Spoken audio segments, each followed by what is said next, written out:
ಒಂದಾನೊಂದು ಕಾಲದಲ್ಲಿ ಒಂದು ಊರಿಗೆ ಹೋಗಿದ್ದ. ತುಂಬ ದೂರದ ಊರು, ಅವಾಗೆಲ್ಲ ವಾಹನಗಳಿರಲಿಲ್ಲ. ಆತ ನಡ್ಕೊಂಡು ಕಾಲ್ದಾರಿಯಲ್ಲಿ ಬರ್ತಾ ಇದ್ದ. 2-3 ದಿನ ನಡೀತಾ ನಡೀತಾ ನಡೀತಾ ಬಂದರೂ ಅವನ ಊರು ಸಿಗ್ತಾ ಇರಲಿಲ್ಲ. ಅವನು ದಾರಿ ತಪ್ಪಿದ್ದ. ಈಗಿರೋ ಥರ ಅವಾಗ ಬಸ್ ಇರಲಿಲ್ಲ, ದಾರಿ ಗೊತ್ತಾಗ್ತಾ ಇರಲಿಲ್ಲ. ಕಾಡಿನಲ್ಲಿ ಎಲ್ಲೋ ಒಂದು ಕಡೆ ದಾರಿ ತಪ್ಪಿಬಿಟ್ಟಿದ್ದ. ಅವನು ಹುಡುಕಾಡ್ತಾನೆ, ದಾರಿನ ಸಿಗೋದಿಲ್ಲ. 2-3 ದಿನ ಆಗುತ್ತೆ. ಅವನಿಗೆ ಹಸಿವಾಗುತ್ತೆ, ಎಲ್ಲೂ ಊಟ ಸಿಗೋದಿಲ್ಲ. ಬೇಸಿಗೆಗಾಲ ಆಗೋದ್ರಿಂದ ಕಾಡಿನಲ್ಲಿ ಹಣ್ಣು ಹಂಪಲುಗಳು ಕೂಡ ಇರೋದಿಲ್ಲ. ಸೊ ಅವನೇನು ಮಾಡ್ತಾನೆ, ಸರಿ ಕಣಪ್ಪ, ಇನ್ನು ಮುಂದೆ ನಾನು ಒಂದು ಯಾವುದಾದ್ರೂ ಮೊಲವನ್ನಾದರೂ ಬೇಟೆಯಾಡಿ ತಿನ್ನಬೇಕು ಅಂತ ನಿರ್ಧಾರ ಮಾಡ್ತಾನೆ. ನೋಡ್ತಾನೆ, ಒಂದು 4-5 ಮೊಲಗಳು ಒಂದು ಕಡೆ ಆಟ ಆಡ್ತಾ ಇರುತ್ತೆ. ಆವಾಗ ಆ 4-5 ಮೊಲಗಳನ್ನ ಹಿಡಿಬೇಕು ಅಂತ ಓಡ್ತಾನೆ ಓಡ್ತಾನೆ ಓಡ್ತಾನೆ ಓಡ್ತಾನೆ. ಒಂದು ಮೊಲನೂ ಸಿಗಲ್ಲ. ಒಂದು ಸಾರಿ ಅದಕ್ಕೆ ಕೈ ಹಾಕ್ತಾ ಇದ್ದ, ಒಂದು ಸಾರಿ ಇದಕ್ಕೆ ಕೈ ಹಾಕ್ತಾ ಇದ್ದ, ಒಂದು ಸಾರಿ ಅದಕ್ಕೆ ಕೈ ಹಾಕ್ತಾ ಇದ್ದ, ಒಂದು ಸಾರಿ ಇದಕ್ಕೆ. ಯಾವ ಮೊಲನೂ ಸಿಗಲ್ಲ. ಆಮೇಲೆ 4 ಬೇಡ, ಅಟ್ಲೀಸ್ಟ್ 2 ಟಾರ್ಗೆಟ್ ಮಾಡೋಣ ಅಂತಾನೆ. ಒಂದೊಂದು ಸಾರಿ ಅದಕ್ಕೆ, ಒಂದು ಸಾರಿ ಇದಕ್ಕೆ, ಒಂದು ಸಾರಿ ಅದಕ್ಕೆ, ಒಂದು ಸಾರಿ ಇದಕ್ಕೆ ಟ್ರೈ ಮಾಡ್ತಾನೆ. ಅಲ್ಲೂ ಕೂಡ ಸಿಗಲ್ಲ. ಕೊನೆಗೆ ಇನ್ನೇನು ನಾನು ಇದೇ ಥರ ಮಾಡ್ತಾ ಹೋದರೆ ಸಾಯ್ತೀನಿ, ಯಾವುದಾದ್ರೂ ಆಗಲಿ ಒಂದು ಮೊಲ ನನಗೆ ಸಿಗಲಿ ಅಂತ ಒಂದು ಮೊಲನ ಬೆನ್ನು ಹತ್ತಾನೆ. ಕೊನೆಗೆ ಅವನಿಗೊಂದು ಮೊಲ ಸಿಗುತ್ತೆ. ಅದನ್ನು ಕೊಂದು ಬೇಟೆಯಾಡಿ ಹೊಟ್ಟೆ ತುಂಬಿಸ್ಕೊಂಡು ಹೇಗೋ ಊರನ್ನು ಮುಟ್ತಾನೆ. ಈ ಕತೆ ನಾನು ನಿಮಗೆ ಯಾಕೆ ಹೇಳಿದೆ ಅಂತ ಅಂದರೆ, ಇವತ್ತು ಕರ್ನಾಟಕದಲ್ಲಿ 3-4 ವರ್ಷದಿಂದ ಆಗದೇ ಇರುವಂಥ ನೋಟಿಫಿಕೇಷನ್ಗಳು ಒಂದೇ ಸಾರಿ ಆಗ್ತಾ ಇವೆ. ಮಾನ್ಯ ಮುಖ್ಯಮಂತ್ರಿಗಳು ಕೂಡ ಹೇಳಿದ್ದಾರೆ. ಏನಂತ ಅಂದರೆ, ನೀವು ಈ ಸ್ಪರ್ಧಾತ್ಮಕ ಪರೀಕ್ಷೆಗಳನ್ನು ರೆಸ್ಪಾನ್ಸಿಬಲ್ ಆಗಿ ತೆಗೆದುಕೊಂಡು ಕಟ್ಟುನಿಟ್ಟಿನಿಂದ ಮುಂದಿನ 6-7 ತಿಂಗಳಲ್ಲಿ ಎಕ್ಸಾಮ್ಸನ್ನು ನಡೆಸಿ ವಿದ್ಯಾರ್ಥಿಗಳಿಗೆ ನೀವು ಏನು ಮಾಡಿಕೊಡ್ಬೇಕು ಅಂತ ಅಂದರೆ, ಉದ್ಯೋಗ ಮಾಡಲು ಅವಕಾಶನ ಮಾಡಿಕೊಡ್ಬೇಕು, ಎಕ್ಸಾಮ್ ಪಾರದರ್ಶಕವಾಗಿರಬೇಕು ಅನ್ನುವಂಥ ಎಲ್ಲ ಮಾತುಗಳನ್ನು ಕೂಡ ಮುಖ್ಯಮಂತ್ರಿಗಳು ಕೂಡ ಸುಮಾರು ಒಂದು 3 ಗಂಟೆಗಳ ಕಾಲ ಮೀಟಿಂಗನ್ನು ನಡೆಸಿ ಹೇಳಿದಾರಂತೆ. ಸರಿ, ಇಂಥ ಸಂದರ್ಭದಲ್ಲಿ ಕಳೆದ 3-4 ವರ್ಷದಿಂದ ನೀವು ಕಾಂಪಿಟೇಟಿವ್ ಎಕ್ಸಾಮ್ ಓದ್ತಾ ಇದ್ದೀರಿ. ಕೆಲವೊಬ್ಬರು 5-6 ವರ್ಷದವ್ರು ಇದ್ದೀರಿ, ಕೆಲವೊಬ್ಬರು 7-8 ವರ್ಷದವ್ರು ಇದ್ದೀರಿ. 1 ಅಲ್ಲ, 2 ಅಲ್ಲ, 3 ಅಲ್ಲ, 4 ಅಲ್ಲ, 8-10 ನೋಟಿಫಿಕೇಷನ್ಗಳು ಒಂದೇ ಸಾರಿ ಆಗುವಂಥ ಸಾಧ್ಯತೆ ಇದೆ. ಇಂಥ ಸಂದರ್ಭದಲ್ಲಿ ಯಾವ ಎಕ್ಸಾಮ್ ಅಪ್ಲೈ ಮಾಡಲಿ ನಾನು? ಕೆಲವೊಬ್ರು UPSC ಓದ್ತಾ ಇರ್ತೀರಿ, ಕೆಲವೊಬ್ರು KPSC ಓದ್ತಾ ಇರ್ತೀರಿ. ಸೊ ನಾನು ಈ ಟೈಮಲ್ಲಿ ಎಕ್ಸಾಮನ್ನು ಬರಿಬೇಕಾ ಬರಿಬಾರ್ದ ಅನ್ನುವಂಥ ಗೊಂದಲ ಒಂದು ಕಡೆ. ಬರೆದ್ರೆ ಯಾವ ಎಕ್ಸಾಮ್ಸನ್ನು ಬರೀಲಿ? KS ಕಡೆಗೆ ಹೋಗಲಾ, ಅಥವಾ ನಾನು ಸುಮ್ಮನೆ UPSC ಬರೆಯೋಣಿದ್ದೀನಿ, ಯಾವುದೂ ಎಕ್ಸಾಮ್ ಬರೀದೆ ನನ್ನ ಪಾಡಿ ನಾನು ಸುಮ್ಮನೆ ಕೂತ್ಕೊಂಡು UPSCನೇ ಮಾಡಲಾ? ಇಲ್ಲ ಈ PC SDA ಬರೆದು ಪಾಸ್ ಹಾಕೊಂಡು ಹೋಗಿಬಿಡ್ಲಾ? ಅಥವಾ ಎಲ್ಲದಕ್ಕೂ ಕಟ್ಟಿ ಯಾವುದಾದ್ರೂ ಒಂದು ಪಾಸ್ ಆಗುತ್ತೋ ಆಗಲಿ ನೋಡಲಾ? ಇವೆಲ್ಲ ಗೊಂದಲಗಳು ನಿಮ್ಮಲ್ಲಿ ಆರಂಭ ಆಗುತ್ತೆ. ನಿಮಗೆ ಅದರ ಬಗ್ಗೆ ಕ್ಲಾರಿಟಿ ಇದ್ದರೆ, ನಿಮ್ಮಲ್ಲಿ ಯಾವುದೇ ಗೊಂದಲ ಇರಲಿಲ್ಲ, ನಿಮ್ಮದೇ ಆದಂಥ ಒಂದು ರೊಟೀನ್, ನಿಮ್ಮದೇ ಆದಂಥ ಒಂದು ಮಾಸ್ಟರ್ ಪ್ಲ್ಯಾನ್ ನಿಮ್ಮಲ್ಲಿ ಇದ್ದರೆ ಈ ವಿಡಿಯೋ ನಿಮಗಲ್ಲ. ಬಟ್ ಯಾರಿಗೆ ಕ್ಲಾರಿಟಿ ಇಲ್ಲ, ಏನು ಮಾಡಬೇಕು ಗೊತ್ತಾಗ್ತಾ ಇಲ್ಲ, ಯಾವ ಎಕ್ಸಾಮ್ ಬರಿಬೇಕನ್ನುವಂತಹ ಸ್ಪಷ್ಟತೆ ನಿಮ್ಮಲ್ಲಿಲ್ಲ ಅನ್ನೋದಾಗಿದ್ದರೆ ಈ ವಿಡಿಯೋ ನಿಮಗೋಸ್ಕರ. ಸರಿ, ಹಾಗಿದ್ದರೆ ನೀವು ಯಾವ ಎಕ್ಸಾಮ್ಸನ್ನು ಬರಿಬಹುದು, ಏನು ಮಾಡಬಹುದು ಅನ್ನೋದ್ರ ಬಗ್ಗೆ ನಾನು ಈ ವಿಡಿಯೋನಲ್ಲಿ ಕ್ಲಾರಿಟಿ ಕೊಡ್ತೀನಿ. ಆರಾಮಾಗಿ ಕುಳಿತುಕೊಂಡು ಕೇಳಿ. ಸ್ವಲ್ಪ ಮಾತುಕತೆ ಥರ ಮಾತಾಡೋಣ ಇಲ್ಲಿ. ಮೊಟ್ಟ ಮೊದಲನೇದಾಗಿ ನೋಟಿಫಿಕೇಷನ್ ಎಷ್ಟಾಗೋದಿದೆ ಅಂತ ಅಂದರೆ, ಈಗಾಗಲೇ PC ಎಕ್ಸಾಮ್ ಮುಗೀತು, ಇದಾದ ಮೇಲೆ RSI ಬರೋದಿದೆ, government school ಟೀಚರ್ಗಳು call for ಮಾಡೋರಿದ್ದಾರೆ, PDO ಆಗೋದಿದೆ, SDA ಆಗೋದಿದೆ, FDA ಆಗೋದಿದೆ, PSI ಆಗುತ್ತೆ, KS ಈಗಾಗಲೇ ನೋಟಿಫಿಕೇಷನ್ ಆಗಿದೆ, ವಾರ್ಡನ್ ಪೋಸ್ಟ್ಗಳನ್ನ ಕರೀತಾರೆ, ಆಮೇಲೆ ಇಂಜಿನಿಯರ್ಗಳ ಪೋಸ್ಟ್ಗಳಿವೆ. ಇವು 10 ಆಯಿತು, ನಾನು ಎನಿಸಿರೋದು 10. ಇದನ್ನು ಬಿಟ್ಟು ಬಹಳ ಇದೆ ಜಾಬ್ಗಳು. ಸೊ ಇಂಥ ಸಂದರ್ಭದಲ್ಲಿ ನೀವೇನು ಮಾಡಬೇಕು ನೋಡಿ. ಮೊದಲನೇದಾಗಿ ಏನಂತ ಅಂದರೆ, ನಾನು ಎಲ್ಲನೂ ಮಾಡ್ತೀನಿ, ಎಲ್ಲ ಎಕ್ಸಾಮ್ಸು ಬರಿತೀನಿ, ಎಲ್ಲನೂ ಪಾಸ್ ಆಗ್ತೀನಿ, ಈ ಥರ ನಿಮ್ಮಲ್ಲಿ ಛಲ ಇದ್ದರೆ, ನೀವು ಅಷ್ಟು ಚೆನ್ನಾಗಿ ಹಿಂದಿನಿಂದ ತಯಾರಿ ಮಾಡ್ಕೊಂಡು ಬಂದಿದ್ದರೆ ಬರೀರಿ, ಏನೂ ತಪ್ಪಿಲ್ಲ, ನೀವು ಆ ಥರನೂ ಮುಂದಕ್ಕೆ ಹೋಗ್ಬೋದು. ಬಟ್ ನನ್ನಲ್ಲಿ ಕ್ಲಾರಿಟಿ ಇಲ್ಲ ಅನ್ನೋದಾಗಿದ್ದರೆ, ನೀವು ಈ ವಾಸ್ತವ ಸ್ಥಿತಿಯನ್ನು ಅರ್ಥ ಮಾಡ್ಕೊಳ್ಬೇಕು ಮೊದಲು. ಈಗ ಎಲ್ಲರ ಥರ ನೀವು ಕೂಡ ಶ್ರೀಮಂತರಾಗಿದ್ದರೆ, ನಿಮ್ಮ ತಂದೆ ತಾಯಿನೂ ದೊಡ್ಡ ದೊಡ್ಡ ಬಿಸ್ನೆಸ್ಮನ್ಗಳಾಗಿದ್ದರೆ, ಮಂತ್ರಿಗಳಾಗಿದ್ದರೆ, MLA MP ನೀವು ಕಾಂಪಿಟೇಟಿವ್ ಎಕ್ಸಾಮ್ ಫೀಲ್ಡ್ಗೆ ಬರ್ತಾನೆ ಇರಲಿಲ್ಲ. ಹೌದು ಅಲ್ವೋ ಹೇಳ್ರಿ? ನೀವ್ಯಾಕೆ ಬರ್ತಾ ಇದ್ದೀರಿ? We are middle class. Competitive exam ಫೀಲ್ಡ್ಗೆ ಬರೋರಲ್ಲಿ 90% middle class and poor people, ಬಡತನ ಮತ್ತು ಮಧ್ಯಮ ವರ್ಗದವರೇ ಬರ್ತಾರೆ ಈ ಫೀಲ್ಡಲ್ಲಿ. ನಾವು ಕೂಡ, ನೀವು ಕೂಡ, ಹೌದಲ್ವಾ? ಸೊ ಹಾಗಾಗಿ ಮೊದಲನೇದಾಗಿ ನಿಮ್ಮ ಮೇಲೆ ಈಗ ಒತ್ತಡ ಜಾಸ್ತಿ ಇರುತ್ತೆ. ಯಾವ ಎಕ್ಸಾಮನ್ನು ಬರಿಬೇಕು, ಯಾವ ಎಕ್ಸಾಮನ್ನು ಬರಿಬಾರ್ದು, ಏನು ಮಾಡಲಿ, ಏನು ಬಿಡಲಿ. ಸೊ ಈ ಥರ ಒತ್ತಡ ನಿಮ್ಮಲ್ಲಿ ಜಾಸ್ತಿ ಇದ್ದಾಗ ನೀವು ಮೊದಲು ವಾಸ್ತವ ಸ್ಥಿತಿಯನ್ನು ಅರ್ಥ ಮಾಡ್ಕೊಳ್ಳಿ. ಎಸ್, ಹೌದು, ನಾನೀಗ ಒಂದು ಜಾಬನ್ನು ತೊಗೊಳ್ಳೇಬೇಕು. ಅದು ದೊಡ್ಡ ಜಾಬ್ ಬೇಡ ನನಗೆ, ಚಿಕ್ಕದೇ ಇರಲಿ, ಬಟ್ ನನ್ನ ಆರ್ಥಿಕ ಸ್ಥಿತಿಗತಿ ಇವತ್ತೇನಿದೆಯಲ್ಲ, ಇದು ಅಟ್ಲೀಸ್ಟ್ ಸ್ಟೇಬಲ್ ಆಗಿ ನಿಲ್ಲೋಕ್ಕೆ ನನಗೊಂದು ಜಾಬ್ ಬೇಕು. ಇದನ್ನು ನೀವು ಮೊದಲು ಅರ್ಥ ಮಾಡ್ಕೊಳ್ಬೇಕು. ಇಲ್ಲ ನಾನು ಮನಸ್ಸು ಬಂದ ಹಾಗೆ ಮಾಡ್ತಾ ಹೋಗ್ತೀನಿ, ನನ್ನ ಫ್ರೆಂಡ್ ಬರಿತಾ ಇದ್ದಾನಂತ ನಾನು ಎಲ್ಲ ಎಕ್ಸಾಮ್ಸನ್ನು ಬರಿತಾ ಹೋಗ್ತೀನಿ ಅನ್ನೋದಾದರೆ ತುಂಬ ಕಷ್ಟ ಆಗುತ್ತೆ. ನೀವು ತುಂಬ ನೋವನ್ನು ಅನುಭವಿಸ್ಬೇಕಾಗತ್ತೆ. ಯಾಕಂತ ಅಂದರೆ ಇಲ್ಲಿ ಸರ್ಕಾರಿ ನೌಕರಿಗಳು ಅಷ್ಟು ಸುಲಭವಾಗಿ ಸಿಗ್ತಾ ಇಲ್ಲ. ಈಗ ನಿಮ್ಮ ತಂದೆ ತಾಯಿ ಅಥವಾ ನಮ್ಮ ತಂದೆ ತಾಯಿ ಅವರು ಡಿಗ್ರಿ ಮುಗಿಸಿದ ತಕ್ಷಣ ಉದ್ಯೋಗಗಳು ಸಿಗುವಂಥ ಸಾಧ್ಯತೆ ಇತ್ತು, ಹೌದಲ್ಲ? ಡಿಗ್ರಿ ಮುಗಿಸಿದ್ದಾರೆ, ಒಂದಲ್ಲ ಒಂದು ಜಾಬ್ ಸಿಕ್ಕಿದೆ, ಹೋಗಿಬಿಟ್ಟಿದ್ದಾರೆ ಅವರು. ಅಥವಾ ಅಟ್ಲೀಸ್ಟ್ ಒಂದು ಕೃಷಿ ಕೆಲಸನಾದರೂ ಅವ್ರು ಮಾಡ್ತಾಯಿದ್ರು. ಅವತ್ತು ಉದ್ಯೋಗ ಸಿಕ್ಕಿರೋರ್ದು ಮದುವೆ ಆಗಿದೆ, ಕೃಷಿ ಕೆಲಸ ಮಾಡ್ತಾ ಇರೋದು ಮದುವೆ ಆಗಿದೆ, ರೈತರದ್ದು ಮದುವೆ ಆಗಿದೆ, ಖಾಲಿ ಇರೋರ್ದು ಕೂಡ ಮದುವೆ ಆಗಿದೆ. ಒಂದು ಕಡೆ ನನಗೆ ನೆನಪಾಗುತ್ತೆ, ರವಿ ಬೆಳಗೆರೆ ಅವರು ಒಂದು ಕಡೆ ಹೇಳ್ತಾರೆ ಏನಂತ ಅಂದರೆ, ಈ ಭಾರತದಲ್ಲಿ ಭಿಕ್ಷುಕರದು ಮದುವೆ ಆಗುತ್ತೆ, ಚಿಂತೆ ಮಾಡಬೇಡಿ ಅಂತ ಹೇಳ್ತಾ ಇದ್ರು ಅವರು. ಬಹುಶಃ ಅವ್ರು ಇದ್ದಿದ್ರೆ ನಿಜಕ್ಕೂ ಬೈತಾ ಇದ್ರು ಇವತ್ತಿನ ಜನರನ್ನು ಅವರು. ಯಾಕಂದರೆ ಈ ಭಿಕ್ಷುಕರು ಬಿಡಿ, ಪ್ರೈವೇಟ್ ಜಾಬ್ ಮಾಡ್ತವರು ಕೂಡ ಇವತ್ತು ಮದುವೆ ಆಗ್ತಾ ಇಲ್ಲ. ಪ್ರೈವೇಟ್ ಜಾಬ್ ಇದ್ರೂ ಕೂಡ ಹೆಣ್ಣು ಕೊಡ್ತಾ ಇಲ್ಲ ಇವರು ಕೂಡ. ಇನ್ನು ಕೃಷಿಕರೇ ಹೆಣ್ಣು ಕೊಡ್ತಾ ಇಲ್ಲ. ಕೇಳ್ತಾ ಇರೋದು ಮೊದಲನೇದು ಸರ್ಕಾರಿ ಉದ್ಯೋಗ ಇದ್ದರೂ ಕೂಡ ಮತ್ತೆ ಆಸ್ತಿ ಇರಬೇಕು, ನಗರಗಳಲ್ಲಿ ಪ್ಲಾಟ್ ಇರಬೇಕು, ಅಪ್ಪ ಅಮ್ಮನ ಬಿಟ್ಟು ಮನೆ ಮಾಡಬೇಕು, ಭಾಳಷ್ಟು ಗೊಂದಲಗಳಿದೆ. ಇದು ಹುಡುಗರದಾಯಿತು. ಇನ್ನು ಹೆಣ್ಮಕ್ಳದು ಇಷ್ಟು ಕಾಲ ಮುಂದುವರೆದ್ರೂ ಕೂಡ ಇನ್ನೂ ವರದಕ್ಷಿಣೆ ಪಿಡುಗು ಇನ್ನೂ ಹೋಗಿಲ್ಲ. ನೀವು ನೋಡ್ತಾ ಇದ್ದೀರಿ, ಸುದ್ದಿವಾಹಿನಿಗಳಲ್ಲೆಲ್ಲ ಬರ್ತಾ ಇರುತ್ತೆ, ವರದಕ್ಷಿಣೆ ಕಿರುಕುಳದಿಂದ ಹತ್ಯೆ ಕೊಲೆ ಅಂತ ಹೇಳಿ. ಇಂಥ ಸಂದರ್ಭದಲ್ಲಿ ನಿಮ್ಮ ವಯಸ್ಸೀಗ ಯಾರು ಕಾಂಪಿಟೇಟಿವ್ ಎಕ್ಸಾಮ್ಗೆ ಓದ್ತಾ ಇದ್ದೀರಿ ನೋಡಿ, ನಿಮ್ಮ ವಯಸ್ಸು 21ರಿಂದ 30 ನಡುವೆ ಇರುತ್ತೆ. ಕೆಲವೊಬ್ರದ್ದು 30 ಮೇಲೂ ಇರುತ್ತೆ, 35 ವರೆಗೂ ಕೂಡ ಇರಬಹುದು. ನಾನು ನಿಮ್ಮ ವಯಸ್ಸಿನವನೇ, ನಾನೇನು ತುಂಬ ದೊಡ್ಡವನಲ್ಲ. ನಿಮ್ಮ ಮನಸ್ಸಿನಲ್ಲಿ, ನಿಮ್ಮ ವಯಸ್ಸಿನಲ್ಲಿ, ನಿಮ್ಮ ಬುದ್ಧಿಯಲ್ಲಿ ಆಗುವಂಥ ಏರಿಳಿತಗಳು, ಆಲೋಚನೆಗಳು, ಬರುವಂತಹ ವಿಚಾರಗಳು ಇವೆಲ್ಲ ನನಗೂ ಕೂಡ ಬರುತ್ತೆ. ಒಂದು ವ್ಯತ್ಯಾಸ ಏನು, ನಮ್ಮದೊಂದು ಕೋಚಿಂಗ್ ಸೆಂಟರ್ ಇದೆ, ನಾನಿಲ್ಲಿ ಕೆಲಸ ಮಾಡ್ತಾ ಇದ್ದೀನಿ, ಆರ್ಥಿಕವಾದಂಥ ಒಂದು ಸಾಬಲ್ಯ ಇದೆ, ನನಗೆ ಚಿಂತೆ ಇಲ್ಲ ನಾಳೆ ಹೇಗೆ ಅನ್ನೋದು. ಬಟ್ ನಿಮ್ಮ ಪರಿಸ್ಥಿತಿ ಹಾಗಲ್ಲ. ಅದಕ್ಕೆ ನಾನು ಇಲ್ಲಿ ಈ ವಿಡಿಯೋನಲ್ಲಿ ಮಾತಾಡ್ತಾ ಇರೋದು. ಕಳೆದ 3 ವರ್ಷಗಳ ಹಿಂದೆ ನಾನು ಕೂಡ ಒಬ್ಬ ಆಸ್ಪಿರೆಂಟ್. ಪ್ರತಿಯೊಂದಕ್ಕೂ ತಂದೆ ಮೇಲೇ ಡಿಪೆಂಡು. ಒಂದು ಖರ್ಚಿಗೆ ತೆಗೆದುಕೊಳ್ಬೇಕಂದ್ರೂ ಕೂಡ ಅಪ್ಪನ ದುಡ್ಡೇ, ಹೋಟೆಲ್ಗೆ ಹೋಗ್ಬೇಕಂದ್ರೂ ಕೂಡ ಅಪ್ಪನ ದುಡ್ಡೇ, ಪ್ರವಾಸಕ್ಕೆ ಹೋಗ್ಬೇಕಂದ್ರೂ ಅಪ್ಪನ ದುಡ್ಡೇ, ಎಕ್ಸಾಮ್ ಬರೆಯೋಕೆ ಹೋಗ್ಬೇಕಂದ್ರೂ ಕೂಡ ಅಪ್ಪನ ದುಡ್ಡಿನ ಮೇಲೆ ನಾನು ಡಿಪೆಂಡ್ ಆಗ್ತಾ ಇದ್ದೆ. 27 ವರ್ಷ ನನಗೆ ಅವಾಗ. ಏನು ಅನಿಸುತ್ತೆ ಮನಸ್ಸಿನಲ್ಲಿ, ಮನೆಯವ್ರು ನಮ್ಮನ್ನು ಯಾವ ಥರ ನೋಡ್ತಾರೆ, ನೀವು ಎಷ್ಟೇ ಸ್ಕಿಲ್ಫುಲ್ ಆಗಿರಲಿ, ನೀವೆಷ್ಟೇ ಇಂಟೆಲಿಜೆಂಟ್ ಆಗಿರಿ, ನಿಮ್ಮ ಮನೆಯವ್ರಿಗೆ ನಿಮ್ಮ ಮೇಲೆ ಡೌಟ್ ಬರೋಕೆ ಆರಂಭ ಆಗುತ್ತೆ.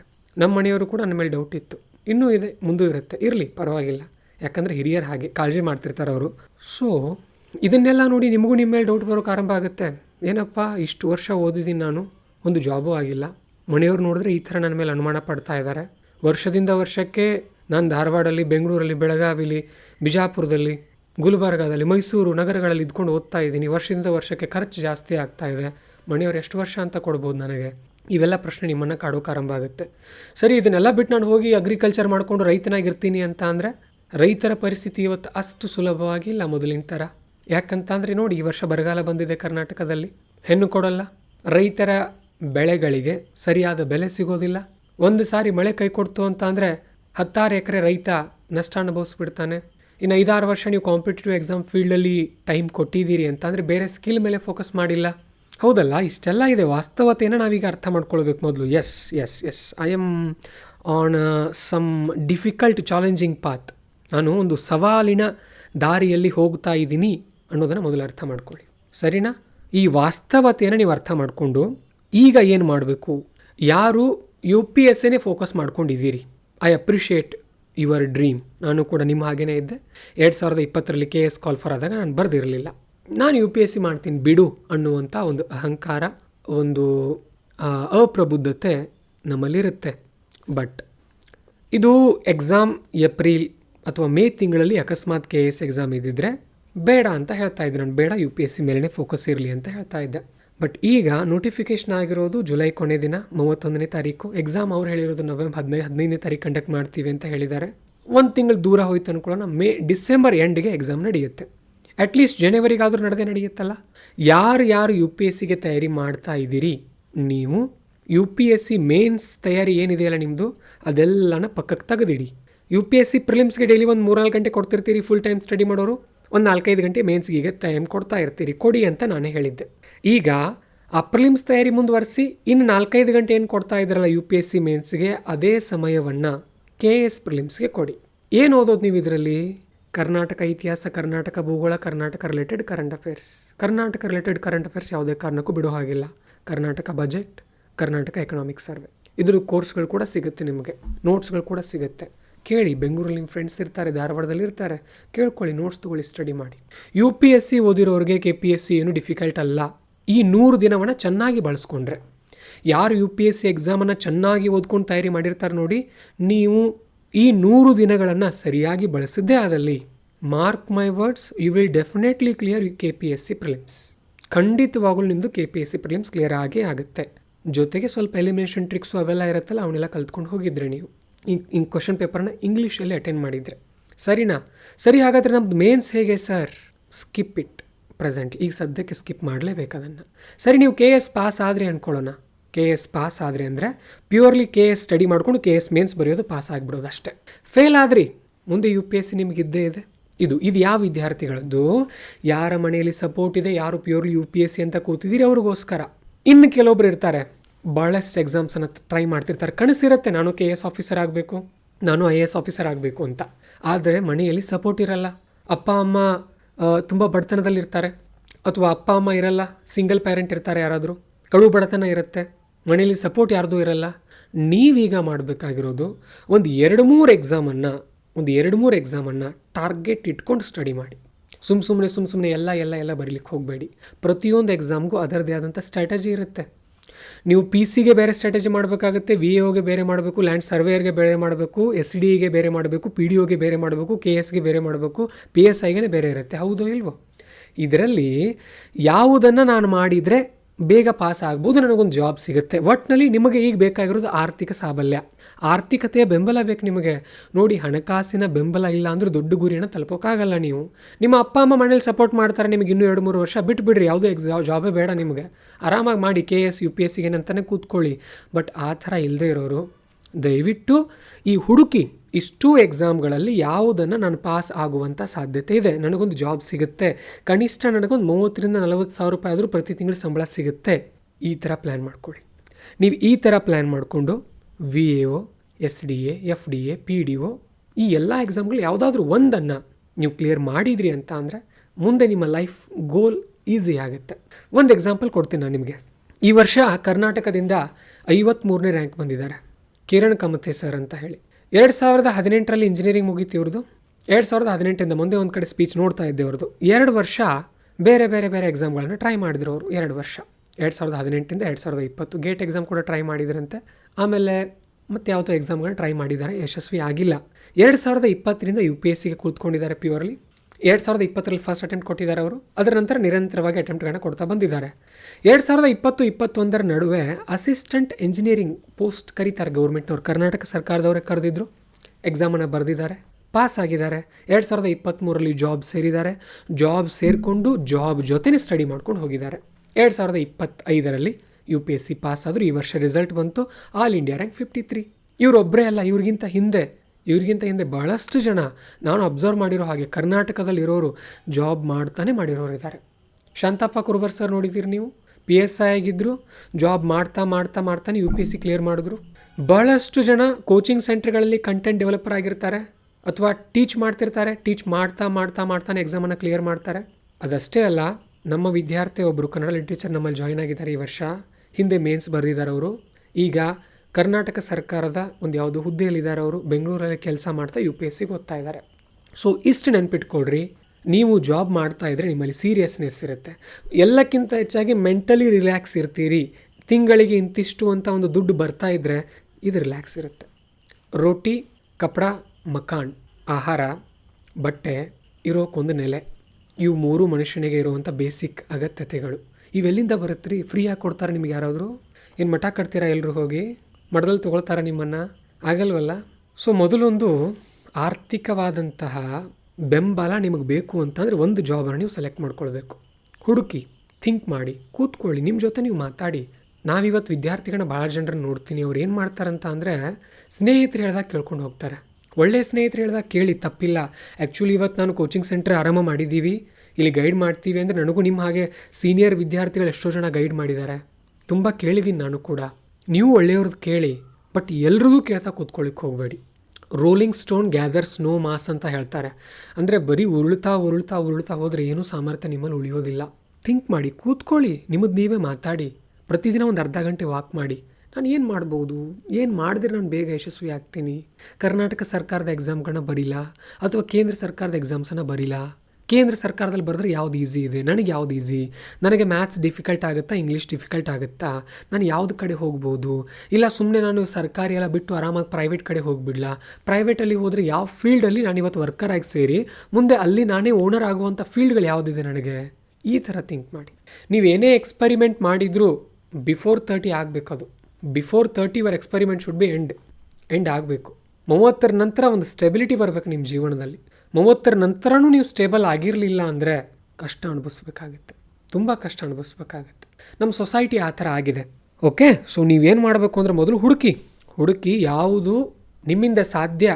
ಮತ್ತೇನು 6-7 ತಿಂಗಳಲ್ಲಿ ಭಾಳಷ್ಟು ಜಾಬ್ ಕಾಲ್ಫರ್ ಆಗುತ್ತೆ. ಮತ್ತು ಕೆಇಗೆ ವಿಶೇಷವಾದ ಅಧಿಕಾರ ಕೊಟ್ಟಿದ್ದಾರೆ ಕರ್ನಾಟಕ ಸರ್ಕಾರದವರು.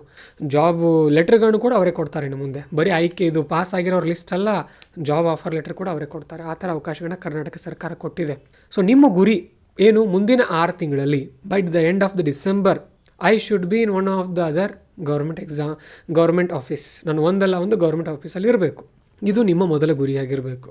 ಕಾಂಪಿಟೇಷನ್ ಅಂತೂ ಬಹಳ ಇದೆ, ಅದಂತೂ ಸತ್ಯ. ಸರಿ, ಈಗ PC ಎಕ್ಸಾಮ್ ಆಯ್ತು ಮೊನ್ನೆ. ಕೆಲ ವಿದ್ಯಾರ್ಥಿಗಳು ಹೇಳ್ತಾ ಇದ್ರು, ಏನಿದು UPSC ಎಕ್ಸಾಮ್ ಮಿಸ್ ಆಗಿ PCಗೆ ಬಂದಿದೆ ಅಂತ ಹೇಳಿ. ನಿಜ ಹೇಳ್ತೀನಿ ವಿದ್ಯಾರ್ಥಿಗಳೇ, UPSC ಕ್ವಶನ್ ಪೇಪರ್ ನೋಡಿದರೆ ಸಾಧ್ಯನೇ ಇಲ್ಲ, ಇದನ್ನು ನಾನು ಪಾಸ್ ಆಗೋಕ್ಕೆ ಸಾಧ್ಯನೇ ಇಲ್ಲ ಅಂತ ಓಡಿ ಹೋಗಿಬಿಡ್ತೀರಿ. ಬಟ್ ಹೇಳ್ತೀನಿ, ಆ ಥರ ಇರಲ್ಲ ಪ್ರಶ್ನೆ ಪತ್ರಿಕೆಗಳು. ಏನಿರುತ್ತಂತ ಅಂದರೆ ಅಲ್ಲಿ ಈಸಿ ಇರುವಂಥ ಪ್ರಶ್ನೆಗಳನ್ನ ನಾವು ನೋಡಲ್ಲ. ನಮ್ಮ ಮೈಂಡ್ ಹೇಗೆ ನೆನ್ಪಿಟ್ಕೊಳ್ಳುತ್ತೆ ಅಂದರೆ ಯಾವುದು ಡಿಫಿಕಲ್ಟ್ ಇದೆಯಲ್ಲ ಅದನ್ನು ಮಾತ್ರ ನೆನ್ಪಿಟ್ಕೊಳ್ಳುತ್ತೆ. ಯಾರು ಎಕ್ಸಾಮನ್ನು ಬರೆಯೋಕ್ಕೆ ಹೋಗ್ತಾ ಇದ್ರಿ ಗಮನ ಇಟ್ಕೊಂಡು ಕೇಳಿ. ನಿಮಗೆ 100 ಪ್ರಶ್ನೆಗಳಿದ್ದರೆ ಅದರಲ್ಲಿ ಮಿನಿಮಮ್ 30 ಪ್ರಶ್ನೆಗಳು ತುಂಬ ಈಸಿ ಇರುತ್ತೆ. ಮಿನಿಮಮ್ 30 ಅಷ್ಟಾದರೂ ಈಸಿ ಇರಲೇಬೇಕು. ಒಂದು 30ರಿಂದ 40 ಎವ್ರೇಜ್ ಇರುತ್ತೆ, ಒಂದು 30ರಿಂದ 40 ತುಂಬ ಡಿಫಿಕಲ್ಟ್ ಇರುತ್ತೆ. ನೀವೀಗ ಮಾಡಬೇಕಾಗಿರೋ ಕೆಲಸ ಆ ಡಿಫಿಕಲ್ಟ್ ಇರೋದನ್ನಲ್ಲ, ಈ ಈಸಿ ಮತ್ತು ಎವರೇಜ್ ಇರೋಂಥ ಪ್ರಶ್ನೆಗಳನ್ನ ಪಟ ಹುಡುಕೋದು. ನಾನು ಈ ವರ್ಷ ನಮ್ಮ UPSC ವಿದ್ಯಾರ್ಥಿಗಳಿಗೆ ಹೇಳ್ತಾ ಇರೋದು ಕೂಡ ಅದನ್ನೇ. ಕ್ವಶನ್ ಪೇಪರ್ ತುಂಬ ಲೆಂಗ್ದಿ ಇತ್ತು UPSCದು, ತುಂಬ ಲೆಂಗ್ದಿ, ಓದೋಕ್ಕೆ ಸಾಧ್ಯನೇ ಇಲ್ಲ ಒಬ್ಬ ವಿದ್ಯಾರ್ಥಿ, ನಾರ್ಮಲ್ ವಿದ್ಯಾರ್ಥಿ. ಸೊ ಹುಡುಕೋದನ್ನು ಕಲೀರಿ. ಪೇಪರ್ ಡಿಫಿಕಲ್ಟ್ ಇತ್ತು ಅಂತ ಬೈಯೋಕ್ಕೆ ಹೋಗಬೇಡಿ. ಅದು ಆ ಥರನೇ ಆಗೋದು. ಇನ್ನೂ ಮುಂದೆ ಬರ್ತಾ ಜಾಸ್ತಿ ಡಿಫಿಕಲ್ಟ್ ಆಗೋದು. AI ಬಂದಿದೆ ಇವತ್ತು. ನೀವೆಲ್ಲದಕ್ಕೂ ರೆಡಿ ಆಗಬೇಕು. ನಾನು ಮೊದಲಿನ ಥರನೇ ಹೋಗ್ತೀನಿ, ಮೊದಲಿನ ಥರನೇ ಎಕ್ಸಾಮ್ ಬರೀತೀನಿ, ಪಾಸ್ ಆದರೆ ಆಯಿತು, ಇಲ್ಲ ಅಂದರೆ ಇಲ್ಲ, ಆ ಥರ ಇದ್ದರೆ ಆಗಲ್ಲ. ಒಂದು ರೂಟೀನ್ ಇರಬೇಕು ನಿಮ್ಮ ಬಳಿ. ಪ್ರತಿದಿನ ಅರ್ಧ ಗಂಟೆ ವಾಕ್ ಮಾಡಬೇಕು, 10 ನಿಮಿಷ ಡೈರಿ ಬರೀಬೇಕು. ಈ ಡೈರಿ ಲಿಂಕ್ ನಾನು ಕೆಳಗಡೆ ಕಮೆಂಟ್ ಸೆಕ್ಷನ್ ಕೊಟ್ಟಿರ್ತೀನಿ. ಒಂದು 20 ಡೈರಿ ಅಷ್ಟೇ ಬಾಕಿ ಇದೆ, ನೋಡಿ, ಆಸಕ್ತರು ಪರ್ಚೇಸ್ ಮಾಡಿ. ಡೈಲಿ ರೂಟೀನ್ ಬರೀರಿ. ಅದರಲ್ಲಿ ಟಾರ್ಗೆಟ್ಸ್ ಹಾಕ್ಕೊಳ್ಳಿ. ನಾನು ಏನು ಮಾಡಬೇಕು ಇವತ್ತು, ಏನು ಮಾಡಬಾರ್ದು ಅಂತ. ಟಾರ್ಗೆಟ್ಸ್ ಹಾಕ್ಕೊಳ್ಳಿ. ಆಮೇಲೆ ಒಂದು ಓವರ್ ವ್ಯೂ ಬರೀರಿ. ಇವತ್ತು ನಾನು ಏನೇನು ಮಾಡಿದೆ, ಏನೇನು ಮಾಡಬೇಕಾಗಿತ್ತು, ಏನು ನನ್ನಿಂದ ಆಗಿಲ್ಲ, ಈ ಥರ ಓವರ್ ವ್ಯೂ ಬರ್ಕೊಳ್ಳಿ. ಒಂದು ರೂಟೀನ್ ಇರಲೇಬೇಕು ನಿಮ್ಮಿಂದ. ಮತ್ತು ಸ್ಟಡಿ ಮಿನಿಮಮ್ 8 ಅವರ್, ಮ್ಯಾಕ್ಸಿಮಮ್ 12 ಅವರ್ವರೆಗೂ ಹೋಗ್ಬೇಕು ನಿಮ್ಮದು. ಈಗ ಪ್ಯೂರ್ಲಿ UPSC ವಿದ್ಯಾರ್ಥಿಗಳು ಹೇಗೆ ಎಕ್ಸಾಮ್ ಸಮೀಪ ಬಂದಾಗ 10-12 ಗಂಟೆ ಓದ್ತಾರಲ್ಲ, ಆ ಥರ ನನಗಿದನ್ನು ಬಿಟ್ಟು ಈಗೇನು ಬೇರೆ ಇಲ್ಲ.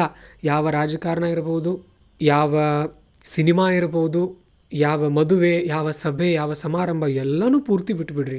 Everything should be eliminated from your life. ನೀವೊಂಥರ ಎಲ್ಲೋ ಬೇರೆ ಕಡೆ, ಬೇರೆ ಲೋಕದಲ್ಲಿ ಇರೋರ ಥರ ಇರಬೇಕು ನೀವೀಗ. ಆ ಶಿಸ್ತು ನಿಮ್ಮಲ್ಲಿ ಯಾವಾಗ ಬರುತ್ತಂದರೆ ಒಂದು ರೂಟೀನ್ ಇದ್ದಾಗ. ಬೆಳಗ್ಗೆ ಏಳೋ ಟೈಮ್, ರಾತ್ರಿ ಮಲಗೋ ಟೈಮ್ ಫಿಕ್ಸ್ ಇರಬೇಕು. ನೀವು ಎಷ್ಟು ಗಂಟೆಗೆ ಹೇಳ್ತೀರಿ, ಎಷ್ಟು ಗಂಟೆಗೆ ಮಲಗ್ತೀರಿ, ಅದು ನಿಮಗೆ ಬಿಟ್ಟಿರೋದು. ಫಿಕ್ಸ್ ಇರಬೇಕು. ಒಂದು ರೂಟೀನ್ ಇರಬೇಕು ನಿಮ್ಮ ಬಳಿ. ಪ್ರಾಣಾಯಾಮ, ವಾಕು, ಒಂದು 5-10 ನಿಮಿಷ ರೀ. ಒಂದು ಅರ್ಧ ಗಂಟೆ ವಾಕ್ ಮಾಡಿಕೊಂಡು ಒಂದು 5 ನಿಮಿಷ ಕೈಕಾಲು ಮುಖ ತೊಳ್ಕೊಂಡು 5 ನಿಮಿಷ ಪ್ರಾಣಾಯಾಮ ಮಾಡಿ ಕೂತ್ಕೊಂಡು ರಿಲ್ಯಾಕ್ಸ್ ಆಗಿ ಓದ್ಕೋಬೇಕು. ಓದುವಾಗ ಹೇಗೆ ಓದಬೇಕು ಅಂದರೆ ಪ್ರಶ್ನೆಗಳನ್ನ ನಿಮ್ಮನ್ನು ನೀವೇ ಪ್ರಶ್ನೆ ಮಾಡ್ಕೊಳ್ತಾ ಓದಬೇಕು. ಓದೋದು ಹೇಗೆ, ರಿವಿಷನ್ ಹೇಗೆ ಮಾಡಬೇಕು, ಶಾರ್ಟ್ ನೋಟ್ಸ್ ಹೇಗೆ ಮಾಡಬೇಕು, ಡಿಫಿಕಲ್ಟ್ ಸಬ್ಜೆಕ್ಟ್ ಹೇಗೆ ಕಲಿಬೇಕು, ಎಲ್ಲ ಈ ವಿಡಿಯೋ ಡಿಸ್ಕ್ರಿಪ್ಷನಲ್ಲಿ ಸಿಗುತ್ತೆ. ಎಲ್ಲನೂ ನೋಡ್ಕೊಳ್ಳಿ. ಸರಿ, ಅಟ್ಲೀಸ್ಟ್ ತುಂಬ ಗಂಭೀರವಾಗಿ, ತುಂಬ ಸೀರಿಯಸ್ ಆಗಿ ಈ 6 ತಿಂಗಳಲ್ಲಿ ನಾನು ಯಶಸ್ವಿ ಆಗೇ ಆಗ್ತೀನಿ. ಒಂದು ಕಡೆ ಬರೆದಿಟ್ಕೊಂಡ್ಬಿಡಿ ಡೈರಿನ. ನಾನು ಅದಕ್ಕೆ ಹೇಳಿದ್ದು, ಈ ಡೈರಿಯಲ್ಲಿ ಬರೀರಿ. By the end of December I will get this job. ಬರೆದುಬಿಡಿ, ಅದು ಮ್ಯಾನಿಫೆಸ್ಟ್ ಆಗಲಿ. ಪ್ರತಿದಿನ ನೋಡ್ತಾ ಹೋಗಿ ಅದನ್ನು. ಆಗುತ್ತೆ, ಸಾಧ್ಯ ಇದೆ. It is possible. ನಿಮ್ಮಿಂದ ಸಾಧ್ಯ ಇದೆ, ಮಾಡೇ ಮಾಡ್ತೀರಿ. It is possible, definitely possible. Okay, so ಇದಾದ ಮೇಲೆ ನಾನು ಇನ್ನೂ ಒಂದು ಹೇಳಬೇಕು. ಅಕಸ್ಮಾತ್ ಬೈ ಚಾನ್ಸ್ ಮಿಸ್ ಆಯಿತಾ, ಡೋಂಟ್ ವರಿ, ಬರೀರಿ. ಎಕ್ಸಾಮ್ಗಳನ್ನ ಒಂದಲ್ಲ ಒಂದು ಕ್ಲಿಯರ್ ಆಗೇ ಆಗುತ್ತೆ. ಅಕಸ್ಮಾತ್ ಬೈ ಚಾನ್ಸ್ ಮಿಸ್ ಆಯ್ತಪ್ಪ, ಏನು ಮಾಡೋದು ಅವಾಗ? ಸ್ಕಿಲ್ ಕಲಿಯೋಕೆ ಆರಂಭ ಮಾಡಿ. ನೀವು ಹುಡುಕಬೇಕು, ನೀವು ಕಲಿಬೇಕು. ಕಂಪ್ಯೂಟರ್ ಸ್ಕಿಲ್ ಕಲೀರಿ, ಇಂಗ್ಲೀಷ್ ಕಲೀರಿ, ಕಮ್ಯುನಿಕೇಷನ್ ಸ್ಕಿಲ್ ಕಲೀರಿ. ಯಾವುದೋ ಒಂದು ಈ ವೃತ್ತಿಪರ ತರಬೇತಿ ಅಂತ ಕರಿತೀವಲ್ವ ನಾವು, ಹ್ಯೂಮನ್ ಆ್ಯಕ್ಟಿವಿಟಿ ಇರುತ್ತಲ್ಲ, ಲೇಬರ್ ಆ್ಯಕ್ಟಿವಿಟಿಗಳು. ಅಂದರೆ ಅದು ಹೇಗಿರುತ್ತೆ ಅಂದರೆ ಹೇಳ್ತೀನಿ, ನಾನು ನಿಜ ಹೇಳ್ತೀನಿ ನಿಮಗೆ. ಒಬ್ಬ ಹೋಟೆಲ್ನಲ್ಲಿ ಸಪ್ಲೈಯರ್ ಆಗಿ ಸೇರಿದಂಥ ವ್ಯಕ್ತಿಗಳು ಮುಂದೆ ದೊಡ್ಡ ದೊಡ್ಡ ಹೋಟೆಲ್ಗಳನ್ನ ಕಟ್ಟಿದ್ದಾರೆ. ಒಬ್ಬ ಜಸ್ಟ್ ಮೇಸ್ತ್ರಿಯಾಗಿ ಸೇರಿದಂಥ ವ್ಯಕ್ತಿಗಳು ರಿಯಲ್ ಎಸ್ಟೇಟ್ ಬಿಸ್ನೆಸ್ಮನ್ಗಳಾಗಿದ್ದಾರೆ. ಜಸ್ಟ್ ಒಂದು ಲಾರಿಯಿಂದ ಸ್ಟಾರ್ಟ್ ಮಾಡಿದಂಥ ವಿಜಯ್ ಸಂಕೇಶ್ವರ ಇವತ್ತೊಂದು ದೊಡ್ಡ ಇಂಡಸ್ಟ್ರಿ ಕಟ್ಟಿದ್ದಾರೆ. ಸರ್ ನಮಗೆಲ್ಲ ಆಗುತ್ತಲ್ಲ ಬಿಡ್ರಿ, ಆ ಥರ ಅಂದ್ಕೊಳ್ಳಿಕ್ಕೆ ಹೋಗಬೇಡಿ. ಯಾವುದೇ ಕ್ಷೇತ್ರದಲ್ಲಿ ಒಂದು 5-6 ವರ್ಷ ಯಾರು ಚೆನ್ನಾಗಿ ದುಡಿತಾರೆ, ಯಾರು ಅಬ್ಸರ್ವ್ ಮಾಡ್ತಾರೆ, ಯಾರು ಹೊಸ ಸ್ಕಿಲ್ಗಳನ್ನ ಅಪ್ಗ್ರೇಡ್ ಮಾಡ್ತಾ ಹೋಗ್ತಾರೆ ಪ್ರತಿ ವರ್ಷ, ಸಕ್ಸಸ್ಫುಲ್ ಆಗೋದು ಗ್ಯಾರಂಟಿ. ನಿಮ್ಮ ಬಳಿ ತುಂಬ ಒಳ್ಳೆ ಸ್ಕಿಲ್ಗಳಿದ್ದರೆ ಗೌರ್ಮೆಂಟ್ ಜಾಬು ಕೂಡ ಏನೂ ಅಲ್ಲ, ಅದಕ್ಕಿಂತ ಮೀರಿ ಬೆಳಿತೀರಿ ನೀವು ಅದನ್ನು ಹುಡುಕಬೇಕು, ನೀವು ಬೆಳೆಸ್ಕೊಳ್ಬೇಕು. ಓಕೆ. ಮತ್ತು ಗೌರ್ಮೆಂಟ್ ಜಾಬ್ ಸಿಗಲಿಲ್ಲ ಅಂತ ಹೇಳಿ ಮಾನಸಿಕ ಮಾಡ್ಕೊಳ್ಳೋದು, ನೊಂದುಕೊಳ್ಳೋದು, ಡಿಪ್ರೆಸ್ ಆಗೋದು, ನೋ, ಡೋಂಟ್ ವರಿ. ಭಾಳಷ್ಟು ಅವಕಾಶ ಇರುತ್ತೆ ನಿಮಗೆ, ಹೆದರ್ಲಿಕ್ಕೆ ಹೋಗಬೇಡಿ. Never ever afraid of life. ಎಂತೆಂಥವ್ರು ಜೀವನ ಮಾಡ್ತಾ ಇದ್ದಾರೆ ಈ ಜೀವನದಲ್ಲಿ, ನಿಮ್ಮಿಂದ ಸಾಧ್ಯ ಆಗಲ್ವಾ? ಆಗುತ್ತೆ. ತುಂಬ ಚೆನ್ನಾಗಿ ಜೀವನ ಮಾಡ್ತೀರಿ. ಸ್ಪಷ್ಟತೆ ಇರಲಿ, ಒಂದು ರೊಟೀನ್ ಇರಲಿ, ಒಳ್ಳೆ ದಿನಪತ್ರಿಕೆಗಳನ್ನು ಓದಿ, ಒಳ್ಳೆ ಯೂಟ್ಯೂಬ್ ಪಾಡ್ಕಾಸ್ಟ್ಗಳನ್ನ ಕೇಳಿ, ನಾಲೆಜ್ ಬೆಳೆಸ್ಕೊಳ್ಳಿ, ನಿಮಗೆಲ್ಲನೂ ಸಿಗುತ್ತೆ. Everything is possible. Okay. So ಇದಿಷ್ಟು ನಾನು ಹೇಳಬೇಕಾಗಿತ್ತು. ಭಾಳಷ್ಟು ಟಾರ್ಗೆಟ್ಸ್ ಬೇಡ, ಒಂದು 2-3 ಎಕ್ಸಾಮ್ಸನ್ನು. ಗುರಿ ಹೇಗಿರಬೇಕು ಅಂದರೆ ಅವ್ನು ನೀವು ಬರೆದಿದ್ದೇ ಆಗಿರಬೇಕು, ಅವ್ನು ಸಿಕ್ಕಿದ್ದೇ ಆಗಿರಬೇಕು. ಇಲ್ಲ ತುಂಬ ಚೆನ್ನಾಗಿ ಓದಿದ್ದೀನಿ ಸರ್ ಅಂದರೆ ಬರೀರಿ, ಎಲ್ಲನೂ ಬರೀರಿ, ಏನೂ ಪ್ರಾಬ್ಲಮ್ ಇಲ್ಲ. ಇನ್ನು ಯಾರು UPSC ವಿದ್ಯಾರ್ಥಿಗಳಿದ್ದೀರಿ, you should compulsorily write this KS exam at any cost. ಬರೀಲೇಬೇಕು ನೀವು ಇದನ್ನು. ಮೇನ್ಸಿಗೆ ಮುಂದಕ್ಕೆ ಹಾಕ್ರಿ, ಅದನ್ನು ಏನಾಗಲ್ಲ, ಮುಂದಕ್ಕೆ ಹಾಕ್ರಿ ಮುಂದಿನ ವರ್ಷಕ್ಕೆ. ಈಗ ಬರೀರಿ KSನ್ನು. 319 ಪೋಸ್ಟ್ಗಳಿದೆ. UPSC ಅಷ್ಟು ಕಾಂಪಿಟೇಷನ್ KPSCಯಲ್ಲಿ ಇರಲ್ಲ, ನೆನ್ಪಿಟ್ಕೊಳ್ರಿ. ಯಾಕಂದರೆ ಇಲ್ಲಿ ರೊಟೀನ್ ಇರಲ್ಲ ವಿದ್ಯಾರ್ಥಿಗಳದ್ದು, ಅಲ್ಲಿ ತುಂಬ ಕಾಂಪಿಟೇಷನ್ ಇರುತ್ತೆ. ಸೊ ಇಷ್ಟು ಮಾಡಿ, ನಿಮ್ಮಿಂದ ಸಾಧ್ಯ ಇದೆ. Never ever give up. ಯಾರೇನಾದರೂ ಅಂದ್ಕೊಳ್ಳಿ, ನೀವು ಏನು ಅಂದರೆ ನಿಮಗೆ ಗೊತ್ತಿದ್ರೆ ಸಾಕು, ನೀವು ಏನು ಅಂತ ನಿಮ್ಗೆ ಗೊತ್ತಿದ್ರೆ ಸಾಕು. Okay. So the life is easy if you prepare for it. ನೀವು ಸರಿಯಾಗಿ ಪ್ಲ್ಯಾನ್ ಮಾಡ್ಕೊಂಡು ಹೋದರೆ ಜೀವನ ತುಂಬ ಈಸಿ ಇದೆ. ನೀವು ಪ್ಲ್ಯಾನ್ ಮಾಡ್ಕೊಳ್ಳಿಲ್ಲ, ತುಂಬ ಡಿಫಿಕಲ್ಟ್ ಇದೆ. ಪ್ಲ್ಯಾನ್ ಹೇಗೆ ಮಾಡ್ಕೊಳ್ಳೋದು ನೋಡಿ ಕಲಿಯೋದು. ಎಲ್ಲ ತಪ್ಪುಗಳನ್ನ ನೀವೇ ಮಾಡ್ತಾ ಹೋಗಬಾರ್ದು. ಚಾಣಕ್ಯ ಅದನ್ನೇ ಹೇಳ್ತಾನೆ, ನಮ್ಮ ಜೀವನ ಎಲ್ಲ ತಪ್ಪುಗಳನ್ನು ಮಾಡುವಷ್ಟು ದೊಡ್ಡದಿಲ್ಲ, ಹಾಗಾಗಿ ಇನ್ನೊಬ್ಬರ ತಪ್ಪುಗಳಿಂದ ನಾವು ತಿಳ್ಕೊಳ್ಬೇಕು. ಕೇಳಿ, ಟಾಪರ್ ಟಾಕ್ಗಳನ್ನು ಕೇಳಿ, ಬೇರೆ ಪಾಡ್ಕಾಸ್ಟ್ಗಳನ್ನ ಕೇಳಿ, ದಿನಪತ್ರಿಕೆನ ಓದಿ, ಎಕ್ಸ್ಟ್ರಾ ಬುಕ್ಗಳನ್ನು ಓದಿ, ನಾಲೆಜ್ ಮಾಡ್ಕೊಳ್ಳಿ. ಯಶಸ್ವಿ ಆಗ್ತೀರಿ. ಕಮೆಂಟ್ ಸೆಕ್ಷನಲ್ಲಿ ಬರೀರಿ, ಐ ವಿಲ್ ಮೇಕ್ ಇಟ್. ಇಷ್ಟೇ, ಐ ವಿಲ್ ಮೇಕ್ ಇಟ್. ಅದೇನು ಮಾಡ್ತೀರಿ ಅದು ಐ ವಿಲ್ ಮೇಕ್ ಇಟ್ ಅಂತ ಹೇಳ್ತೀರಲ್ಲ, ಆ ಇಟ್ ಏನು ಅನ್ನೋದು ನಿಮ್ಮ ಮನಸ್ಸಲ್ಲಿ ಗೊತ್ತಿರಲಿ. ಹಾಗೆಯೇ ಯಾರು ನಿಮ್ಮ ಆಪ್ತ ಸ್ನೇಹಿತರಿದ್ದಾರೆ, ಕಾಂಪಿಟೇಟಿವ್ ಎಕ್ಸಾಮ್ಗೆ ಓದ್ತಾ ಇದ್ದಾರಲ್ಲ, ಅವ್ರಿಗೆ ವಿಡಿಯೋನ ಶೇರ್ ಮಾಡಿ. ಮತ್ತು ನಿಮ್ಮಲ್ಲಿ ರೊಟೀನ್ ಇರಲಿಲ್ಲ ಅಂದರೆ ಈ ಡೈರಿನ ಖರೀದಿ ಮಾಡೋದು ಮರಿಬೇಡಿ. ಒಳ್ಳೆಯದಾಗಲಿ. All the best. ನಮಸ್ಕಾರ.